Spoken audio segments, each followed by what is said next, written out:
शायद ये कट गया। किसने बोला नहीं कटा है? मुगल दरबार। मुगल दरबार थोड़ी है ये। निवेशवाद और देहात ये कहाँ है? मैं तो ये देख किताब 3 है। है। किताब 3 है। ये भैया तो इसका नौवा पाठ कर लिया, कट गया। कट गया होगा, पुरानी किताब है क्या? हाँ। हाँ तो गया है। अभी मैं देखो भैया ये कोई नई किताब है? नहीं नई किताब लाई। तो लेके आ जा जल्दी से। वो ना है बात ये। लाई हो तो बता, नहीं लाई हो तो क्योंकि ना मैं साथ में तक है। ठीक है चलो। इसे बोला कि हमने वैसे रात में इसको दी थी नवार।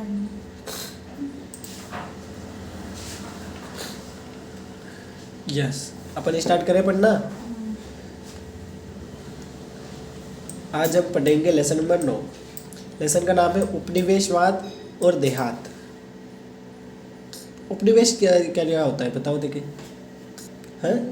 उपनिवेशवाद क्या होता है? निवेश तो यानी रहना। उपनिवेश हाँ तो इसका आधा होता है ना, निवेश यानी रहना किसी जगह पे। उपनिवेश यानी सिंपल सी बात है, सरकारी अभिलेखों से संबंधित इसमें बात कर रखी है। ठीक है, क्या कर रखी है वो अभी देख लेते हैं एक एक करके। औपनिवेशिक शासन का अर्थ उन लोगों के लिए होता है जो देहात में रहते थे। भारत का एक इलाका है। देहात में बोला था वरना रहते तो ठीक है, भारत का एक इलाका है। नेक्स्ट, इस अध्याय में क्या दे रखा है? बंगाल के जमींदार से अपन मिलेंगे और राजमहल की पहाड़ियों के बारे में जानेंगे। इन पहाड़ियों में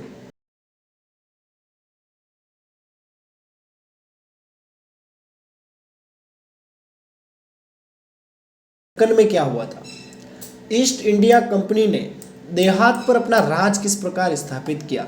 राजस्व की नीतियां उन्होंने किस प्रकार बनाई? भिन्न भिन्न वर्गों से इन नीतियों का क्या संबंध था, उनको क्या फायदा मिला, और दैनिक जीवन को इन्होंने किस प्रकार बदल दिया। नेक्स्ट, राज्य यानी सरकार द्वारा लागू किए गए कानूनों के जनसाधारण के लिए क्या परिणाम हुए? कुछ हद तक निर्धारित करते हैं कि कानूनों के परिणाम स्वरूप कौन से लोग धनवान हो गए और कौन से लोग गरीब हो गए। यानी कि कानूनों के प्रभाव से कोई लोग तो गरीब हो गया, कोई क्या हो गया? धनवान। नेक्स्ट, किसको नई जमीन मिल जाती और कौन अपनी जमीन खो बैठता, जिस पर वह गुजर बसर करता था, है ना। किसान को जब पैसे की जरूरत पड़ती तो वो साहूकार के पास जाता और उसके जाल में फंस जाता और फिर उसके साथ होता था अन्याय। ये सारी चीज़ें इसमें दे रखी है। क्लियर बिल्कुल? अभी बोला जो समझ में आ गया? ये पूरी उस लेसन की समरी है। नेक्स्ट, सबसे पहला बिंदु है बंगाल और वहाँ के जमींदार। अब औपनिवेशिक शासन जो हुआ यानी अंग्रेजों का जो शासन हुआ, इसमें इन्होंने सबसे पहले स्थापना की थी बंगाल पर। कहाँ पर की थी? बंगाल पर। यहाँ पे इन्होंने ग्रामीण समाज को थोड़ा सा व्यवस्थित किया था और ज़मीन से संबंधित कुछ नए नए व्यवस्था स्थापित की थी। राजस्व प्रणाली की नई नई व्यवस्था इन्होंने लागू की थी। और अब सबसे पहले बात करते हैं बर्दवान, है ना। इसमें एक नीलामी हुई थी, उसकी बात करते हैं। 1797 की बात है, जिसको आज वर्धमान के नाम से जानते हैं। यहाँ पे एक नीलामी हुई थी। क्या हुई थी? नीलामी। नीलामी क्या होता है? मतलब किसी की जमीन, सरकार अगर कोई चीज़ जब्त कर लेती है किसी से, है ना, किसी कंडीशन में उसको नहीं दे पा रहे तो वो किसी और को दे देती है और उससे कुछ न कुछ धन ले लेती है। ऊंची कीमत में बेचना होता है। ये एक बड़ी सार्वजनिक घटना थी। बर्धमान के राजा द्वारा धारित अनेक महाल यानी भू संपदाएं बेचे जा रहे थे। यानी बर्धमान का जो भी राजा था उसने बहुत सारी जगह जमीन थी उसकी, तो उस जगह जमीन को क्या कर रहे थे लोग, ये कंपनी वाले बेच रहे थे। 1793 की बात करें तो इस्तमरारी बंदोबस्त लागू हुआ था। क्या हुआ था? इस्तमरारी बंदोबस्त। ये क्या है? तो ये इनका कानून है, जमींदारी से संबंधित या भूमि से संबंधित कानून है। ईस्ट इंडिया कंपनी ने राजस्व की राशि निश्चित कर दी थी। यानी कि कंपनी ने बोल दिया कि भैया हमें तुम्हारी फसल में से इतना मुनाफा चाहिए या इतना राजस्व हमें चाहिए, तो किसानों को देना पड़ता। नहीं देते तो क्या होता? जगह जमीन उनकी हड़प लेते और उनको और दुख दर्द देते। अब ये जो राशि होती ये कौन अदा करता है? इनको जमींदार अदा करता। जमींदार अगर अपनी राशि नहीं चुका पाता है, कौन? जमींदार, तो क्या होता बताओ? उसकी जमीन नीलाम। हाँ, उसकी जमीन नीलाम कर देते। और वर्धमान का जो राजा था उसकी बहुत सारी जो पैसे थे या जो भी कर था वो बकाया था, राजस्व बकाया था। उस यानी कि उसने किसानों से तो वसूल लिया लेकिन कंपनी को दिए ही नहीं, या किसानों ने उसको दिए ही नहीं, वो ऐसे ही रह गया, कुछ मिले ही नहीं उसको। और नहीं मिला तो कंपनी वालों को वो कुछ देगा ही नहीं, कुछ नहीं देगा तो क्या होगा? उसकी जो भू संपत्ति है राजा की वो क्या कर दी जाएगी? नीलाम। बस अब आगे समझ में। नेक्स्ट, वर्धमान के राजा पर राजस्व की बड़ी भारी रकम बकाया थी, इसीलिए उसकी संपत्ति क्या हो रही थी? नीलाम हो रही थी। नीलामी में बोली लग रही थी, अनेक खरीदार आए थे और ऊंची से ऊंची बोली जिसने लगाई उसको ये जमीन बेच दी। कलेक्टर को तुरंत ही इन सारी कहानी में एक अजीब पेच दिखाई दी। सुनना, उसके जानने में आया कि उनमें से अनेक खरीदार राजा के अपने ही नौकर और एजेंट थे। समझ गई? खरीदने वाला कौन? राजा के अपने ही नौकर और एजेंट। जैसे उसकी भू संपत्ति बेच रहे, मान लेते हैं 1 लाख में उसकी भू संपत्ति बेच रहे, ठीक है, और राजा के पास जो भी उसने कर वसूली की उसका पैसा 10 लाख है, कितना? और 1 लाख में उसकी ज़मीन बेच रहे, तो वो क्या करेगा? अपने नौकर को बोल देगा अगले 70,000 में ले लेना, बोली लगाए तब। फिर वो बोलते हैं 50,000, 60,000, 70,000, जैसे 70 बोलता है राजा का नौकर ही बोल देता है। हाँ, सुन, मैं वही समझा रहा हूँ, ठीक है। और फिर मतलब मैक्सिमम वैल्यू पे, मतलब जब किसी के पास पैसा नहीं होता उतना पैसा किसके पास होता है? राजा के पास। तो नौकर को धन कौन देगा? एजेंट को धन कौन देगा? राजा ही तो देगा। तो यानी कि सुन मैं समझा रहा हूँ ना, वो बात की बात है, पहले मेरी बात सुन। मैं ये समझा रहा हूँ नीलामी कैसे होती है, ठीक है। मतलब ये एक पेतरा यूज़ करते थे, वो समझाना चाहता हूँ। पहले जो भी राजा होता था उसकी ज़मीन की नीलामी कौन करता? अंग्रेज, ये जो भी अधिकारी होते थे, कंपनी वाले, ये करते थे, ठीक है। पहले से ही राजा और उसके नौकर एजेंट प्लानिंग करके आते कि साला ज़मीन अपनी बिक रही है, ये काम करना तू ले लेना, मेरे नाम नहीं तेरे नाम रह जाएगी, और क्या है, बात तो वो की वही है। तो वो क्या करते कि मतलब संपत्ति नीलाम हो रही, नीलाम तो नाम है बस, वो संपत्ति वापस राजा की है, ये कहना चाहता हूँ। यानी कि या तो वो पैसे नहीं देंगे या कुछ और तरीका अपना आजमा लेंगे, या फिर जो वो अलग हो रहा है, इसमें तो राजा के एजेंट ही ले रहे, तो एजेंट ही लेंगे तो उनको तो कोई दिक्कत ही नहीं है, वो तो संपत्ति तो राजा की हुई, राजा से गई वापस इनडायरेक्टली राजा के पास आ गई। ये बात यहाँ बताना चाहता है कि राजा से संपत्ति गई नीलाम होकर, वापस राजा के पास ही आ गई इनडायरेक्टली, सीधे न जाके उसके एजेंट के पास चली गई। समझ गई? अब तेरे पापा की जगह बिकी है, इनडायरेक्टली तेरी बेट ने ले ली, जगह तो तेरे घर में ही है। ये तरीका होता था। और बात तो होगी वही है ना, नाम भले तेरा रो तेरे पापा का रो, बात तो वही है, जगह वही है, कमा अपन को खाना है। ऐसा तरीका चल रहा था, समझी? कितने भी ऊंचे लगाओ, राजा ने बोला कि लेनी अपन को, पैसे देते ही नहीं, फिर वापस बोली लगती है। वो इसमें नहीं हो रहा है अप्लाई ना, तू बोल रही है ना, वो आगे आएगा 8-9। हाँ, लेकिन मैं समझा रहा हूँ उसको, समझ, है ना। तो ये इनकी एक टेक्निक थी, एक योजना थी, समझ गई? अब तूने बताया ना वो कॉन्सेप्ट, में आगे समझाऊंगा थोड़ा सा आगे चल के, ठीक है। नेक्स्ट, अब नीलामी जितनी भी होती थी ना, उसमें 95% फर्जी बिक्री होती थी, जो अभी मैंने बताया ना वो बड़ी फर्जी। राजा की ज़मीनें खुले तौर पर बेच दी गई थी, उनकी जमींदारी का नियंत्रण उसी के हाथों में रहा, मतलब जमींदारी तो बेच दी लेकिन नियंत्रण इनडायरेक्टली उसी के हाथों में था। नेक्स्ट, अदा न किए जाने वाले राजस्व की समस्या। अकेले वर्धमान राज की जमीनें ही ऐसी संपदाएं नहीं थी। 18वीं शताब्दी की बात करें तो अंतिम वर्षों में इस्तमरारी बंदोबस्त लागू करने के बाद 75% से अधिक जमींदारियां हस्तांतरित कर दी गई थी, यानी कि एक जने के नाम से दूसरे नाम पे पहुंच गई थी। ब्रिटिश अधिकारी ये आशा करते थे कि इस्तमरारी बंदोबस्त लागू किए जाने से वे सभी समस्याएं हल हो जाएगी। बंगाल विजय के समय उनको बहुत सारी समस्या आई थी, तो ये व्यवस्था लागू करने से इन्होंने सोचा कि ये समस्या अब नहीं आएगी। लेकिन 1770 के दशक तक आते आते बंगाल की ग्रामीण अर्थव्यवस्था संकट के दौर से गुजरने लगी, क्योंकि बार बार क्या पड़ रहे थे? अकाल पड़ रहे थे, खेती की पैदावार घटती जा रही थी, अधिकारी लोग ऐसे सोचने लगे कि खेती, व्यापार और राज्य के राजस्व संसाधन तब भी विकसित किया जाएगा जब कृषि में क्या करेंगे, अपन निवेश करेंगे। सीधी सी बात है, अकाल पड़ गया, कोई प्राकृतिक आपदा आ गई, किसान के फसल होगी नहीं, और नहीं होगी तो फिर वो राजस्व कहाँ से देगा। ऐसी कंडीशन में भी उसको राजस्व देना पड़ता है, ऐसा इनका गंदे नियम थे। समझ गई। आज तो मतलब अपन स्वतंत्र भारत में आज क्या होता है, अगर फसल खराब होती है तो सरकार उल्टा हमें मुआवजा देती नहीं देती, लेकिन पुराने समय में बिल्कुल उल्टा था। यस, संपत्ति के अधिकार प्राप्त कर लिए जाएंगे, राजस्व की मांग दरों को स्थायी रूप से तय कर दिया जाएगा। यदि राज्य राजस्व की मांग स्थायी रूप से निर्धारित कर दी गई तो कंपनी राजस्व नियमित प्राप्ति की आशा कर सकेगी। उद्यमकर्ता भी अपने पूंजी निवेश एक निश्चित लाभ कमाने की उम्मीद रख सकेगा, क्योंकि राज्य के दावे में वृद्धि करके लाभ की राशि को कोई नहीं छीन सकेगा। सीधी सी बात है, ये ऐसे बोल रहा है कि भाई मतलब संपत्ति के अधिकारों को अगर अपन व्यवस्थित करेंगे या राजस्व की मांग की जो दर है उसको अपन फिक्स कर देंगे तो उससे फायदा किसका रहेगा बताओ, कंपनी का सबसे ज़्यादा फायदा रहेगा, उसके परमानेंटली इनकम आती रहेगी। ये चीज़ बता रहा है, ठीक है। और अधिकारी ये भी चाहते थे कि छोटे जो किसान होते हैं, धनी भूस्वामियों का ऐसा एक वर्ग उत्पन्न हो जाएगा जिसके पास कृषि सुधार करने के लिए पैसे भी होंगे और उद्यम भी होंगे, सब कुछ वो कर पाएंगे। ब्रिटिश शासन के पालन पोषण का प्रोत्साहन पाकर यह वर्ग कंपनी के प्रति वफादार बना रहेगा, ये सोच के इन्होंने वो जो नियम है लागू किया था। फिर दिक्कत क्या आ रही थी इनको, कुछ लोग राजस्व अदा नहीं कर रहे थे, ठीक है, या फिर राजस्व के इकट्ठा करने के लिए किसको रखे, ये सब बहुत सी दिक्कतें यहाँ पे आ रही थी।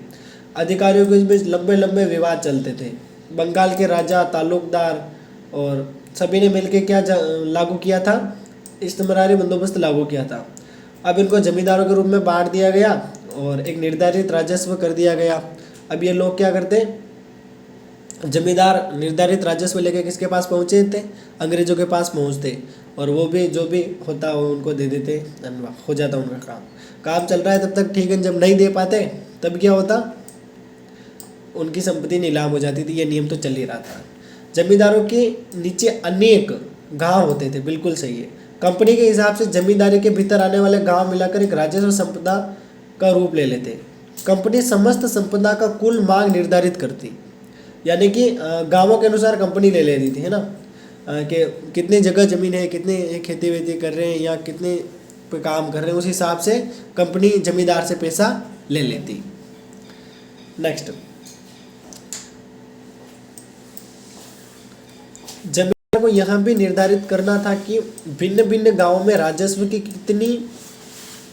कितनी मांग पूरी करनी होती है, और फिर जमींदार उन गांवों को निर्धारित राजस्व राशि इकट्ठी करता और जमींदार से अपेक्षा की जाती थी कि वह कंपनी को नियमित रूप से राजस्व राशि अदा करेगा।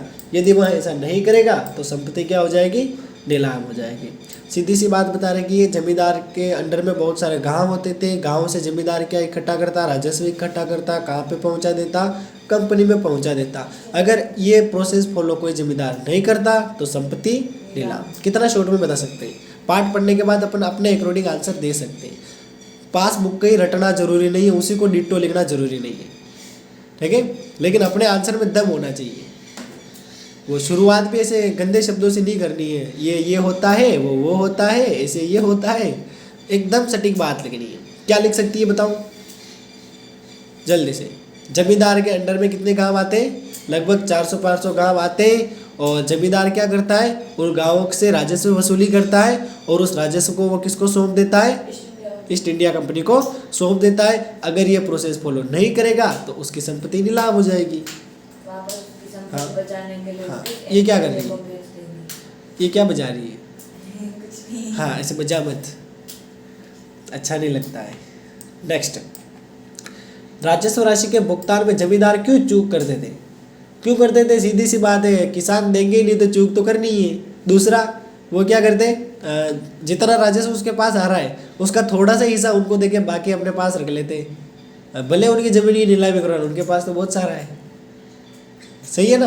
वो थोड़ा सा पैसा वापस क्या करेंगे, अपने नौकर और एजेंट को दे देंगे, और एजेंट वापस अपनी जमींदारी खरीद लेगा या जो भी उसकी जगह है वो खरीद लेगा। समझी मेरी बात। ये मतलब टेक पेत्रे यूज़ करते थे, आज भी होते ना रिश्वत किसी तरीके से। हाँ, कंपनी वाले नियुक्त करते थे। ठीक है,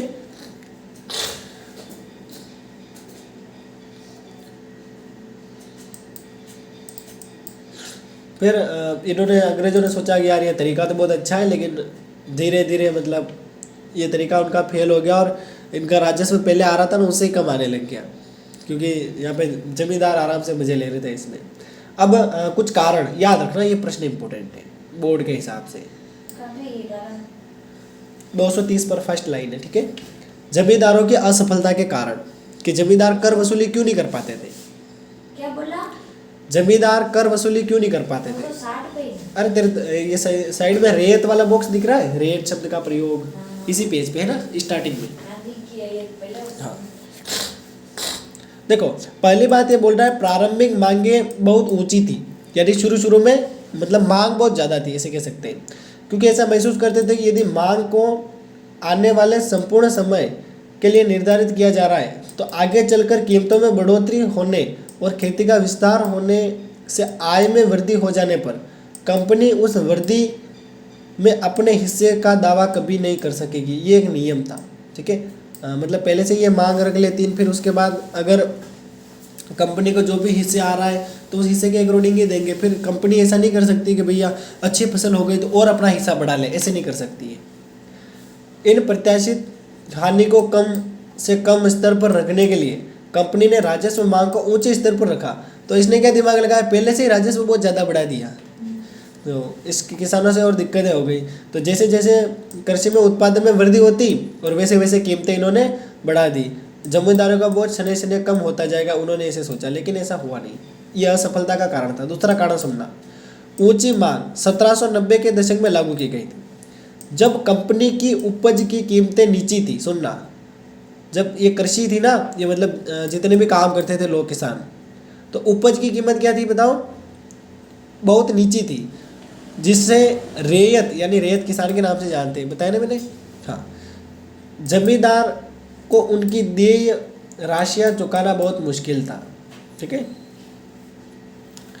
जब जमींदार स्वयं किसानों से राजस्व इकट्ठा नहीं कर सकता तो वह आगे कंपनी को अपनी निर्धारित राशि कैसे अदा कर सकता। यदि मतलब जो भी जमींदार है वो किसानों से अगर नहीं ले पा रहा है ना, तो फिर क्या होगा, वो आगे दे ही नहीं सकता है, सीधी सी बात है, शॉर्ट एंड स्वीट में लिख देना है। नेक्स्ट, तीसरी बात, राजस्व असमान था। सभी जगह राजस्व क्या था, अलग अलग था। फसल अच्छी हो तो राजस्व ठीक समय पर भुगतान करना जरूरी था। और नियम क्या था, सूर्यास्त विधि।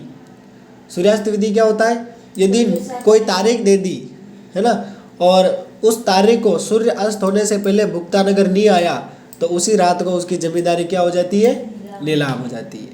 चौथा कारण, इस्तमरारी बंदोबस्त ने प्रारंभ में जमींदार की शक्ति को रेयत से राजस्व इकट्ठा करने और अपनी जमींदारी का प्रबंध करने तक ही सीमित कर दिया था। यानी कि ऐसे कह सकते हैं कि जमींदार के जो अधिकार कानून थे वो धीरे धीरे कम हो गए थे। ठीक है, मतलब एक लिमिटेशन में इनको बांध दिया था।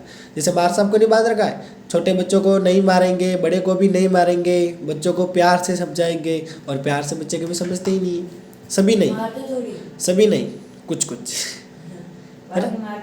अब तू खुद सोच, कुछ बच्चे ऐसे होते हैं उनके लिए लकड़ी की जरूरत रहती है, मारने की नहीं रहती है, सिर्फ लकड़ी की जरूरत रहती है। लकड़ी पड़ी है, पढ़ते रहेंगे बस,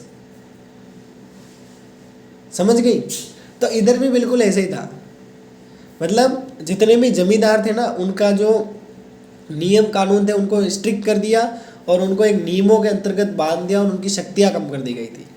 कंपनी जमींदारों को पूरा महत्व तो देती थी, पर उनके नियंत्रित तथा विनियमित करना और अपनी सत्ता के वश में करना और स्वायत्त को सीमित करना चाहती थी। देख ले आगे उनके मन की बात, व्यवस्थित लिख रखा है, इसको अंडरलाइन कर देना। कंपनी जमींदारों को पूरा महत्व देती थी, ठीक है, लेकिन क्या करना चाहती थी, उनको नियंत्रित भी करना चाहती थी, विनियमित भी करना चाहती थी, और उनकी सत्ता को अपने वश में करना चाहती थी, यानी कि उनको एक नौकर की तरह काम कराना चाहती थी। फलस्वरूप जमींदारों की सैन्य टुकड़ियों को भंग कर दिया गया, यानी कि इनके पास जो भी ताकत थी उसको छीन लिया गया। सीमा शुल्क को मेरे ये बात नहीं आया क्यों इतना इसमें सब मैंने से सीमा शुल्क को यहाँ पे समाप्त कर दिया गया। और उनकी जो कचहरियाँ थी उनको कंपनी के द्वारा नियुक्त कलेक्टर की देखरेख में रख दिया गया, यानी कि जो भी न्याय होता था ना, जमींदारों के बीच केस बन जाते थे किसान के बीच, तो वहाँ पे कलेक्टर इनका कंपनी वालों का बिठा दिया। जमींदारों से स्थानीय न्याय और स्थानीय पुलिस की व्यवस्था करने की शक्ति छीन ली गई थी। तो देखो कितना लिमिटेशन लगा दी थी इनके ऊपर। नेक्स्ट, इसके साथ साथ इन्होंने कलेक्टर का कार्यालय बना दिया, और ये कार्यालय क्या करता था, विभिन्न जो भी समस्या होती थी उनका निस्तारण करता था। जमींदार के अधिकार को पूरी तरह से सीमित और प्रतिबंधित कर दिया था। एक मामले में यहाँ तक हुआ कि सुनना बहुत काम की चीज़ है, राजस्व का भुगतान नहीं कर सका तो एक कंपनी अधिकारी को तुरंत स्पष्ट अनुदेश के साथ उसकी जमींदारी में भेज दिया गया। जिले का पूरा कार्यभार अपने हाथ में ले लो और राजा तथा उसके अधिकारियों के संपूर्ण प्रभाव और प्राधिकार को क्या करो, खत्म कर दो, और जो करना चाहते हो वो करो उनके साथ। तो इतनी छूट तक उनको दे दी गई थी। ठीक है, मतलब कंपनी के अधिकारी को इन्होंने मतलब एक राजा की तरह भेज दिया वहाँ पे। राजस्व इकट्ठा करने समय जमींदार का एक अधिकारी, जिसे आमतौर पर क्या कहते थे बताओ, अमला। देख लो कंपनी कितनी होशियार है, मतलब जब भी कोई राजस्व वसूली करने जाता तो अपना एजेंट साथ में भेजती, अधिकारी को साथ में भेजती, जिसको किस नाम से जानते हैं, अमला बोलते थे। वो गांव में आता था और राजस्व संग्रहण की एक पारिवारिक समस्या थी। कभी कभी तो खराब फसल होती थी तो भी राजस्व इनको नहीं मिलता था, ऐसे अपन कह सकते हैं।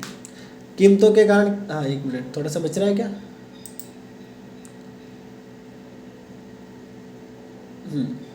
ठीक है, अमला वाला याद रखना। ठीक है,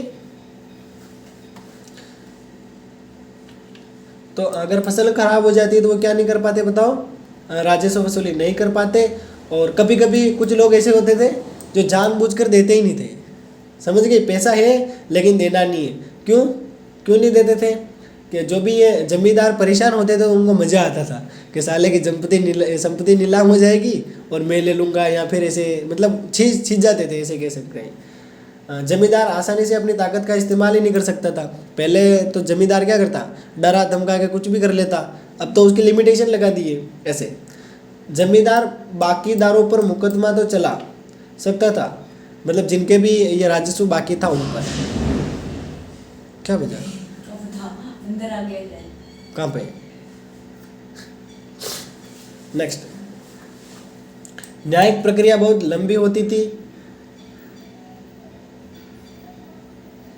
क्या बच्चा मैं देख क्या था कहीं का छोटो बड़ी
कहीं कौन नहीं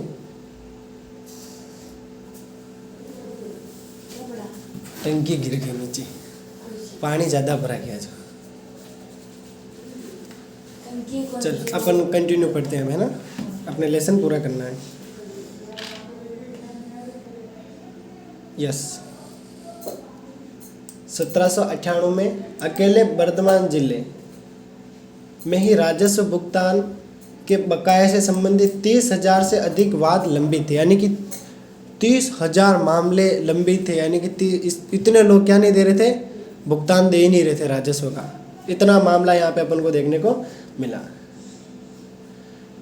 जोतदारों का उदय, यानी कि अब जोतदारों के बारे में बात होगी, क्या है सारा देख लेते हैं। 18वीं शताब्दी के अंत में जहाँ एक और अनेक जमींदार संकट की स्थिति में गुजर रहे थे, वहीं दूसरी ओर धनी किसान कुछ समूह गांवों में अपनी स्थिति क्या कर रहे थे, मजबूत कर रहे थे।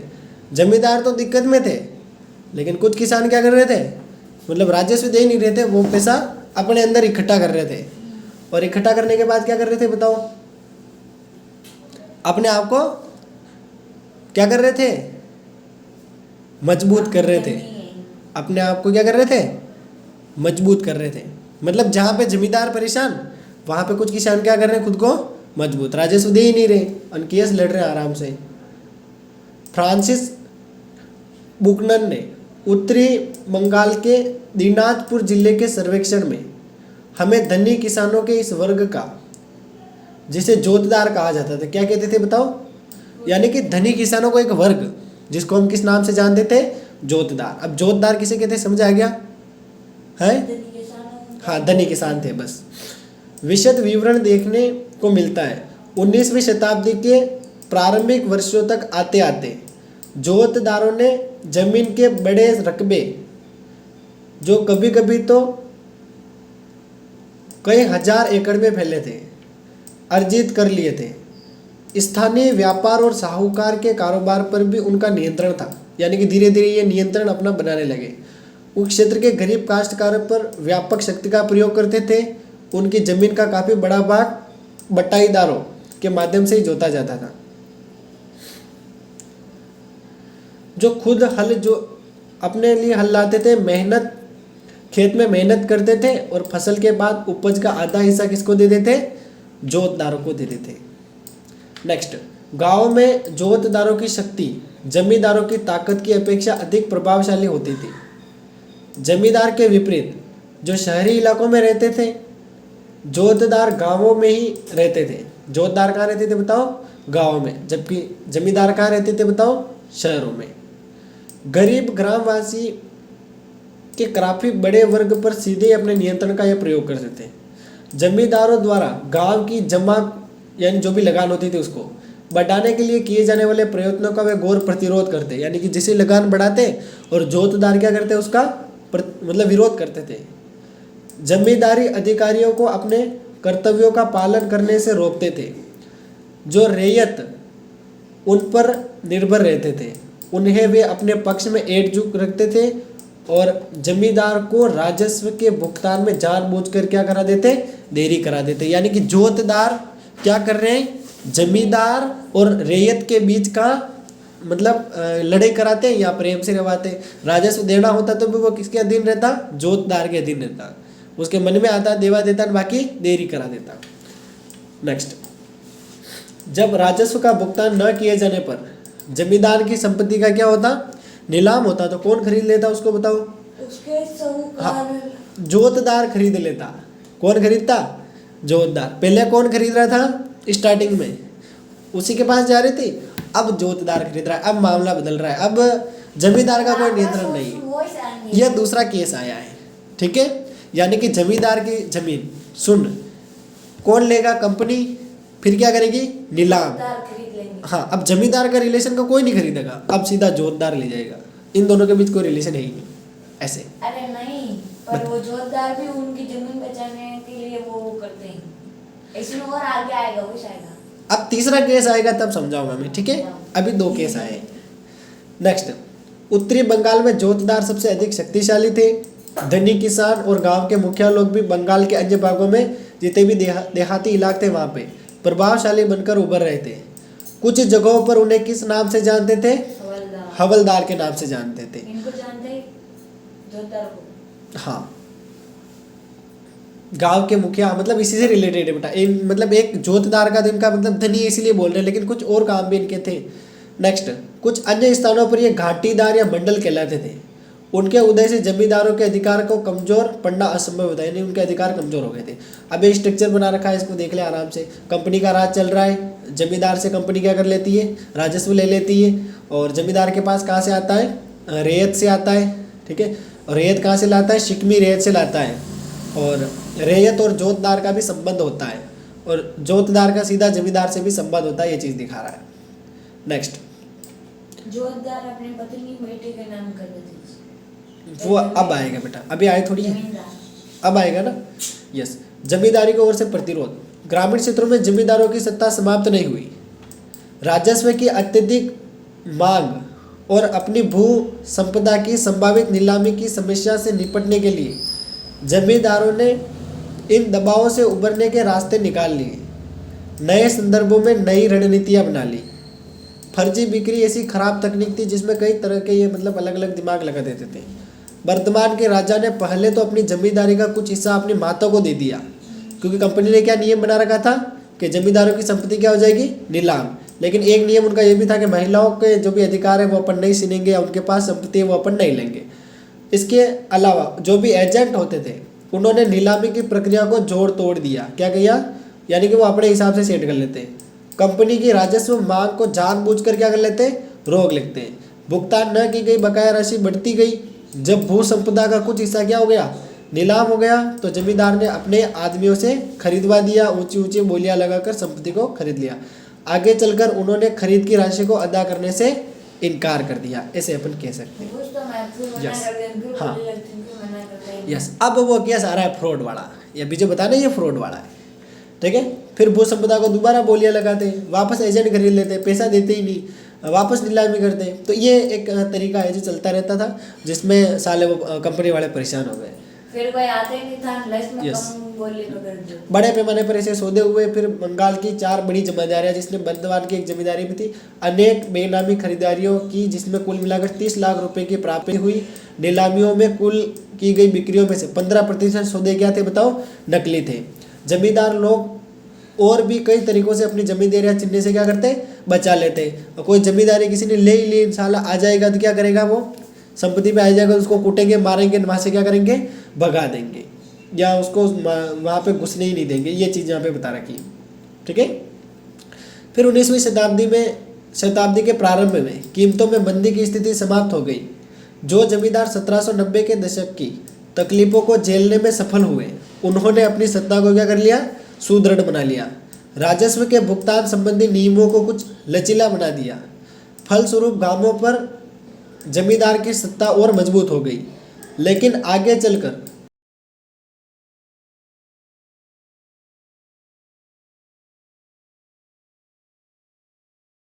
देहात में अपने पांव क्या कर लिए, मजबूत कर लिए। यानी कि धीरे धीरे वापस ऐसा कह सकते हैं कि ये अस्तित्व में आ रहे थे। अब ये कुछ रिपोर्ट थी, रिपोर्ट ज़्यादा काम आती तो नहीं है, पर इसमें कुछ नहीं है। जो कंपनियां है ना, वो कंपनियां क्या करती है, मतलब ईस्ट इंडिया कंपनी जहाँ से भी आई है ना, इंग्लैंड से आई है, बता रहा हूँ मैं, सुन ले। तो वो क्या करती है, वहाँ से कुछ एजेंट भेजती, वो क्या करते हैं, ये इनके कामों की समीक्षा करते हैं, और फिर वो रिपोर्ट वहाँ पे लेके जाते हैं कि किसानों की क्या स्थिति है, कंपनी कैसे काम कर रही है। मतलब अपने इलाकों से रिपोर्ट तैयार करते हैं और वहाँ जमा कराते हैं। ये इसमें दे रखा है, ठीक है। फिर धीरे धीरे व्यापार बढ़ने लगा, उसके बारे में यहाँ बात कर रखी है, कहीं है तो देख लेते हैं काम का। 5वीं रिपोर्ट तो भैया काम की नहीं। हाँ वही बता रहा हूँ मैं ना,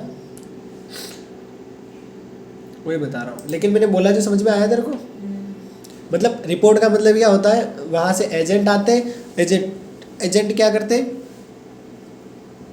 वो अंग्रेजों की भी समीक्षा करते, यहाँ के लोगों की भी समीक्षा करते, और पूरी रिपोर्ट तैयार करके कहाँ देते, सीधे इंग्लैंड वहाँ देते कि ये कंपनी ढंग का काम कर रही है कि नहीं कर रही, क्योंकि बाकी अधिकतर मुनाफा कंपनी खुद रख ले तो, है ना। इसीलिए वो चाहते थे कि हम कंपनी पर पूरा नियंत्रण रखें। जैसे कुछ चीज़ें इसमें बता देता हूँ। देखो, एक रिपोर्ट पेश की गई थी 1813 में, ब्रिटिश संसद में पेश की गई थी। उन रिपोर्टों में से 5वीं रिपोर्ट थी जो भारत में ईस्ट इंडिया कंपनी के प्रशासन तथा क्रियाकलापों के विषय में तैयार कर रखी थी। इसको 5वीं रिपोर्ट के नाम से जानते हैं। इसमें कितने पेज थे बताओ, 1002 पेज थे। इसके 800 से अधिक पृष्ठ परिशिष्टों में थे। जमींदारों और रेतों की अर्जियां और इससे संबंधित बातें कर रखी थी। नेक्स्ट, कलेक्टर की रिपोर्टें इसमें थी, राजस्व विवरण थे, संबंधित सांख्यिकी तालिकाएं थी, अधिकारियों द्वारा बंगाल और मद्रास के राजस्व तथा न्यायिक प्रशासन पर लिखित टिप्पणियां भी इसमें शामिल थी।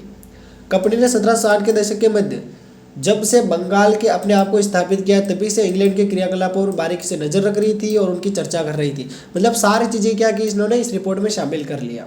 इसके अलावा भी भारत चीन के साथ व्यापार पर ईस्ट इंडिया कंपनी ने एकाधिकार का विरोध करते थे, यानी कि मतलब एकाधिकार था व्यापार करने का, तो उस पर भी ये विरोध करते थे। शाही फरमान को रद्द कर दिया जाए जिसके तहत कंपनी को एकाधिकार दिया गया था। इसे निजी व्यापारियों की संख्या बढ़ती जा रही थी जो भारत के साथ होने वाले व्यापार में हिस्सा लेना चाहते थे। ब्रिटेन से संबंधित भी कुछ बात इसमें आई है, तो अब ये रिपोर्ट और इसको पढ़ लेना, मेरे को नहीं लग रहा है ज़्यादा काम की। ठीक है, जो काम का था वो मैंने इसमें बता दिया है। नेक्स्ट, इसी से रिलेटेड दे रखा है, पांचवी रिपोर्ट एक ऐसी रिपोर्ट है जो एक प्रवर समिति द्वारा तैयार की गई है। यह रिपोर्ट भारत में ईस्ट इंडिया कंपनी के शासन के स्वरूप ब्रिटिश गंभीर वाद विवाद के आधार पर बनी थी, है ना। ये चीज़ इंपॉर्टेंट है, थोड़ी सी इसको देख लेना। 18वीं शताब्दी के अंतिम दशकों में ग्रामीण बंगाल में क्या हुआ, इसके बाद बात हो रही है। पांचवी रिपोर्ट में उपलब्ध साक्ष्य बहुमूल्य है, लेकिन ऐसी की सरकारी रिपोर्टों को सावधानी पूर्वक पढ़ना और समझना चाहिए। हमें यह जानने की जरूरत है कि यह रिपोर्ट किसने और किस उद्देश्य से लिखी। वास्तव में आधुनिक शोधों से पता चलता है कि पांचवी रिपोर्ट में दिए गए तर्कों और साक्ष्यों को अपनी बिना किसी आलोचना के स्वीकार नहीं किया जा सकता है। मतलब रिपोर्ट से संबंधित बात है। नेक्स्ट, शोधकर्ताओं ने ग्रामीण बंगाल में औपनिवेशिक शासन के बारे में लिखने के लिए बंगाल के अनेक जमींदारों के अभिलेखागारों, जिलों के स्थानीय अभिलेखों को सावधानी पूर्वक जांच की। पता चल रहा है कुछ, यानी कि जितने भी ये रिपोर्ट तैयार की थी ना, इसकी बात हो रही है कि जमींदार किस प्रकार काम करते हैं, किस प्रकार वसूली करते हैं, उनके दस्तावेजों को देखा और देखकर उन्होंने ये रिपोर्ट तैयार की। क्या पता चला इससे? कुप्रशासन की आलोचना हुई। इसीलिए पांचवी रिपोर्ट में परंपरागत जमींदारी सत्ता के पतन का वर्णन अतिरंजित है और जिस पैमाने पर जमींदार लोग अपनी जमीनें क्या करते हैं, जमीनें खोते हैं, आ जाओ, उनके बारे में भी बड़ा चढ़ाकर यहाँ पे कहा गया था। जब जमींदारियाँ नीलाम की जाती तब भी जमींदार नए नए हथकंडे अपनाकर अपनी जमींदारी क्या करते, बचा लेते। तो ये सारी चीज़ें, बहुत कम मामलों में जमींदार अपनी ज़मीन छोड़ते, बाकी नहीं। ये तो जल्दी आ गई। जल्दी नहीं आई है, फिक्स 9:33 हो चुके हैं। और हमारे अभी अगला बिंदु है कुदाल और हल। ये अपन कल पढ़ लेंगे, कोई बात नहीं, ठीक है। इसको कल पढ़ लेंगे। कहाँ से? हाँ, कुदाल और हल। ठीक है, क्यों? पर्याप्त है। 38 मिनट हो चुके हैं बेटा आज।